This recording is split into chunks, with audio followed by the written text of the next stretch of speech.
Hello दोस्तों, मैं घनश्याम यादव। देखिए, दिया गया प्रश्न कह रहा है पिता तथा पुत्र की वर्तमान आयु का योग 78 वर्ष है। कह रहा है कि पिता और पुत्र की वर्तमान आयु को जब योग कर देते हैं तो 78 वर्ष के हो जाते हैं। 5 वर्ष के बाद उनकी उम्र का अनुपात 7:4 होगा। तो कह रहा है कि पिता की वर्तमान उम्र ज्ञात कीजिए। देखिए, कह रहा है प्रश्न में कि F for father plus S for son, जब दोनों की उम्र को जब जोड़ते हैं, योग करते हैं तो 78 वर्ष हो जाता है। करा 5 वर्ष बाद, यानी पिताजी में भी 5 वर्ष जब ऐड कर दिया जाए अब प्लस 5 वर्ष जो है सन में यानी पुत्र में भी ऐड कर दिया जाए तो कितना हो जाएगा? 5 5 10, अर्थात हो जाएगी इनकी उम्र हो जाएगी 88 वर्ष। जब दोनों को योग कर दिया जाए, 5 साल इनके में जोड़ दिया जाए, 5 साल इनके में जोड़ दिया जाए तो ये 88 वर्ष हो जाएंगे। योग हो जाएगा 88। तो अब कह रहा है कि 5 वर्ष के बाद उनकी उम्र का अनुपात 7:4 हो जाएगा। देखिए, कह रहा है कि 5 वर्ष के बाद उनकी उम्र का अनुपात 7:4 हो जाएगा, अर्थात जोड़ दें 7 4 11 हो जाएगा हमारा।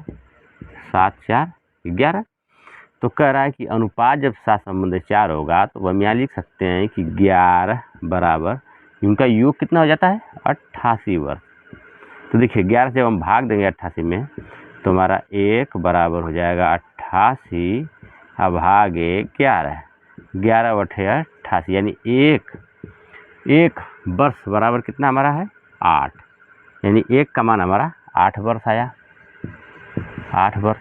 तो अब जो है पिताजी की उम्र, देखिए कह रहा है पिता तथा पुत्र की वर्तमान, तो पिता का पहले 7 है और पुत्र का 4 है, तो हो जाएगा यानी पिताजी की उम्र हो जाएगी, पिताजी की उम्र 7 × 8, 7 बटे का 56 वर्ष।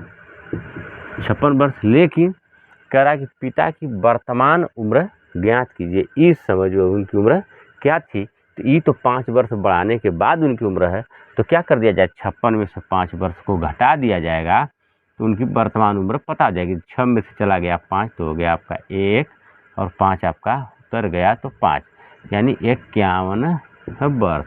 यानी पिताजी की जो है वर्तमान उम्र कितनी हो गई? 51 वर्ष। यही हमारा आंसर हो जाएगा। देखिए, प्रश्न दिया गया है, कह रहा कि निम्नलिखित पदों की माध्यिका है। दोस्तों, जो पद दिए गए हैं इसे पूछ रहा है कि माध्यिका कितना है इस पदों का। तो सबसे पहले हम देखेंगे कितने पद हैं। 1 2 3 4 5 6 7 8 9 पद हैं। और जब पदों की संख्या विषम होती है तो हमारा फार्मूला हो जाता है n + 1 बटा के 2वां पद।